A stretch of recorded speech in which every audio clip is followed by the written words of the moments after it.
But there are a number of traits that we have in us that Gregor Mendel, he didn't account for. He didn't understand, didn't know. We've said that several different times now. But there are a number of various different traits in the body that have kind of this blended appearance. It's referred to as, there's multiple different ways to describe some of these ways that which genes can influence traits that we have as animals. One of those is called codominance. Okay.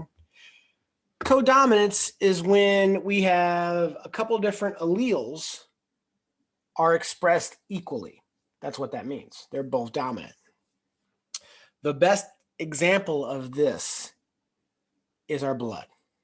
Okay. If you have more than one allele when it comes to blood, they are both expressed. And so these individuals will have codominance. These are individuals who have type A blood, or I'm sorry, type AB blood, as you can see from the picture here. For if individuals have type AB blood, there's the genotypes. Okay, they use an I. For individuals that have only the A genotype, they are type A blood. Okay, and this would be an example. Okay. For individuals that have nothing on their surface of the red blood cells, we call that O. There's not an O marker per se. It's just that there's nothing there, and what signifies nothing but a big O or zero looking. Okay. So there's nothing there. So there's nothing to code for. So there's nothing to be expressed at the same time with it. Type B blood only have B markers on their surface. Type AB blood has both. Type O blood has nothing. That's why type O blood is the universal donor. They can give blood to everybody because there's no markers on the surface of their red blood cells, which is great. On all of our cells, we have markers on it. It lets us know that I'm me and I'm not a foreign invader. So if I have type A blood and I want to give that to my friend and they're type B, well, as soon as I inject that into their bloodstream, their body is going to see it as a foreign invader and mount a massive immune response. And that's not going to be good. Okay. Depending on how much blood was received by the individual, could cause their blood to really seize up and stop moving because there's a massive destruction of red blood cells. Not good. That's why we use type O blood. Nothing on its surface, nothing on it to indicate you're a foreign invader. There's just nothing there, so the body doesn't know how to read it. So it can be given to everybody. There's this thing called incomplete dominance, okay? And you can kind of think of this as blending. When we see the example here in a second, it'll kind of give that phenomena, but we refer to it as incomplete dominance, okay? This is when there is an intermediate, all right? You see this with roses, with the colors of the petals. You see this with eye colors, okay? When it comes to incomplete dominance, this is when we have an intermediate. So we have homozygous red. Homozygous, same. Okay. So I'm going to use big R, big R. Homozygous white, well, that must be the recessive. Okay, little r, little r. But here, the heterozygote is an intermediate. Heterozygous means different, right? Big R, little r.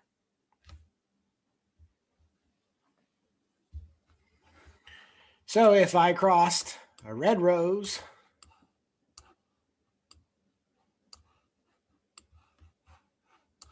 with a white rose, what are we going to get in that first generation?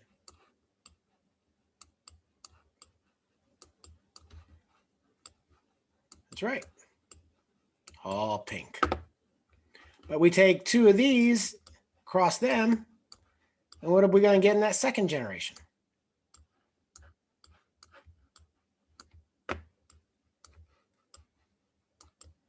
Red shows back up. White shows back up. And we get some pinks with it, right? So incomplete dominance, some traits are governed by this phenomena, okay? And eye color is one of them. Dark eyes is the homozygous red in this example. Blue eyes would be the homozygous white in this example. And hazel eyes would be the pink intermediate in that case, okay?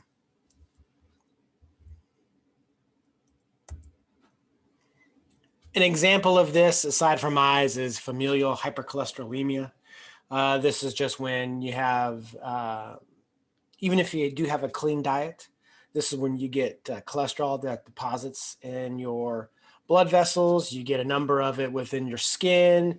You get a number of it within your tendons. You get an overproduction or an inability, I guess, to handle cholesterol.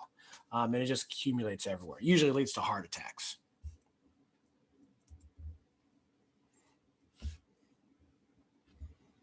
Polydactyly is another one, and I put it in here because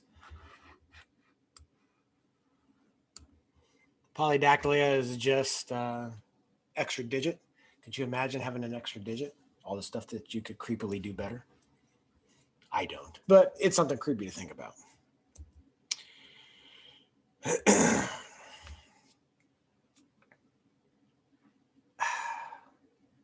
Marfan syndrome, it's kind of weird. It's called pleiotropic. A single mutant gene codes for 2 or more distinct unrelated traits. This one, over-exaggerated elongation of the arms and the legs, followed by poor eyesight, followed by a weakened aorta. All of these things are vastly unrelated to one another. Skin, aorta, and eyeballs, not related really that well at all. But what does link all these is that all of these are coded by a specific gene on chromosome 15 for what's called fibrillin. And fibrillin helps to, as you can kind of see, cause a number of various different abnormal manifestations. I believe President Lincoln was believed to have suffered from Marfan syndrome. He had elongated arms and legs. I don't know. He had some skin issues, but I don't know about the lungs or whatnot. I've read a few stories that suggested that he had Marfan syndrome because of some of the skeleton and heart issues that he was said to have had. Polygenic inheritance, and I'm going to ask probably more of the what defines these things. Polygenic inheritance, when a trait is governed by 2 or more sets of alleles. Human skin color and height are great examples of this. Eye color is as well. There's a number of things that go in with eye color, but human skin color and height are probably the best examples of this one. This is where you get a kind of huge, these are multiple different, poly means many different genes coding for height. That's why height is so hard to predict. Really, in children, you can see the parents, but sometimes you just don't know. If you kind of look at the totality of someone's family, you can get a general idea of how tall they'll be. Because like my son, my oldest, he's already taller than me, and he's just turning 13. So I don't think we would have guessed he would have been that tall. But I'm not that short, but compared to him, I am. Good Lord. The last thing we have here is what's called, excuse me, what is called X-linked inheritance. These are genes that are only found on the X chromosome, only on the X chromosome. There we go. Okay, this is X-linked inheritance. All right. Again, this is what determines the gender. If we have that SRY protein, that SRY gene found only on the Y, you become a man. If you don't, you stay a woman.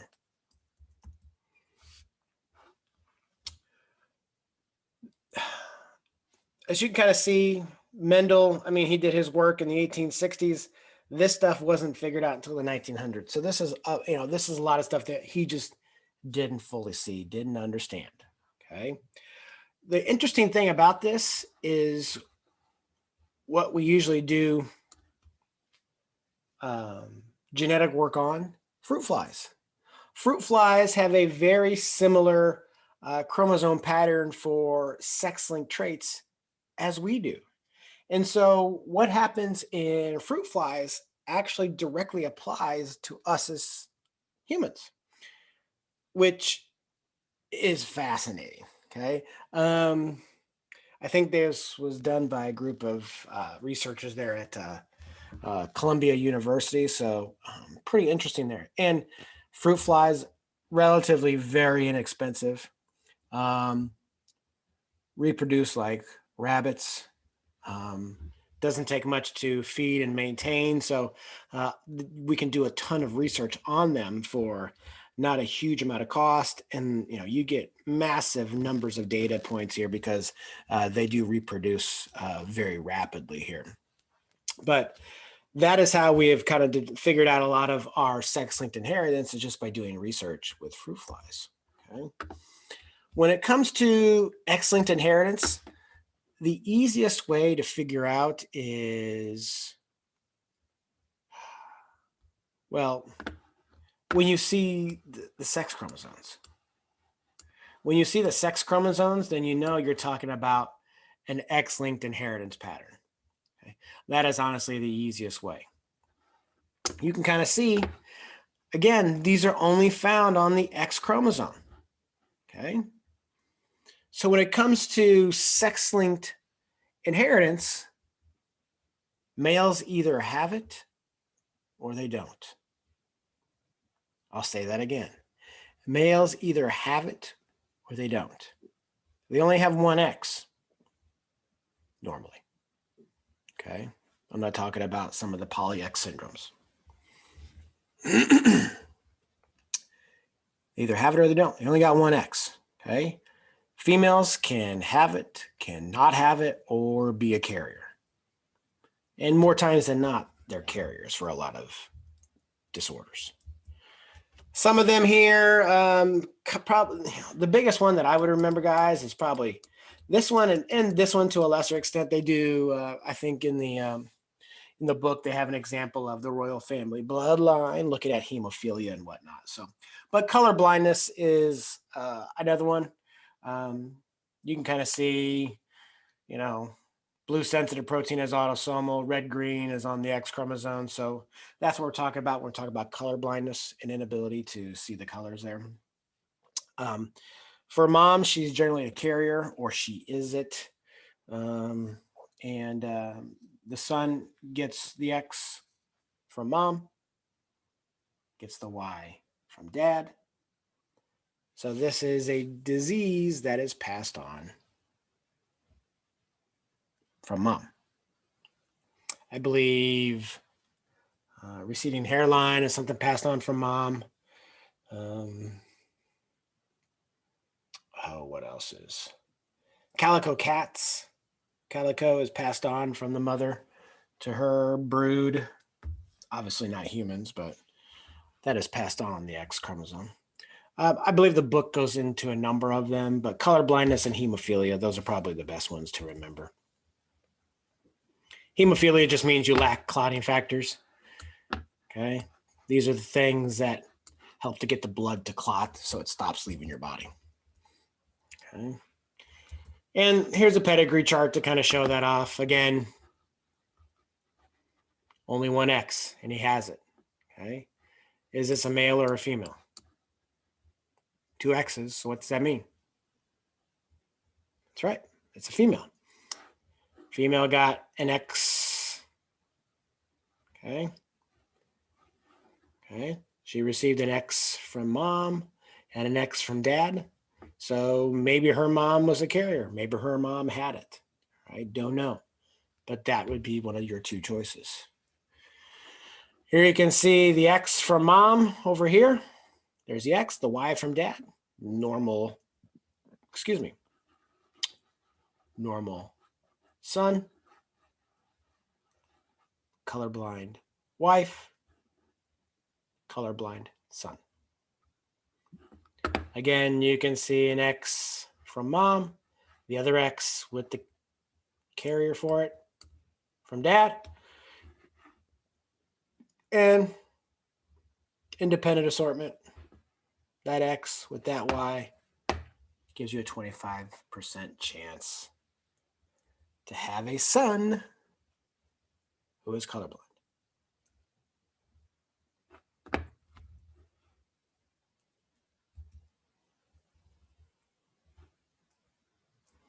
The Y chromosome has a few different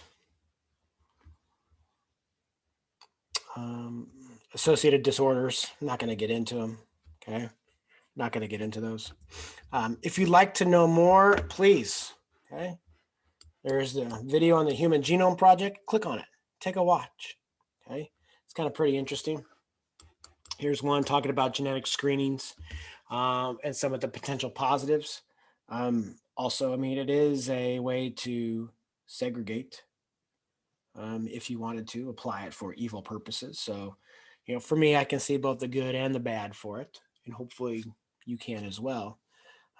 As much good as all of these things can do, genetic engineering, genetic screening, we have a number of altruistic ideas behind it, but eventually somebody twists it and turns it for their own gain.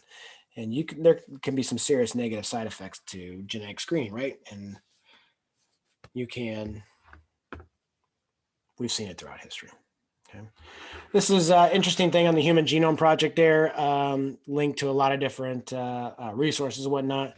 I believe there is one there for seeing all the chromosomes and what is on each one. So pretty interesting and fascinating. Hopefully you guys will look at it and take a look. I won't ask questions based on these links. They're just there for you and your information and knowledge so you can look at different stuff. Okay.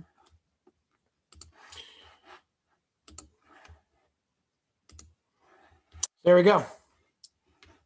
Chapter 11, Mendelian Genetics. We're going to build upon this in the next one where we look at the how of what all is being copied and transcribed and translated inside of a cell. See you then.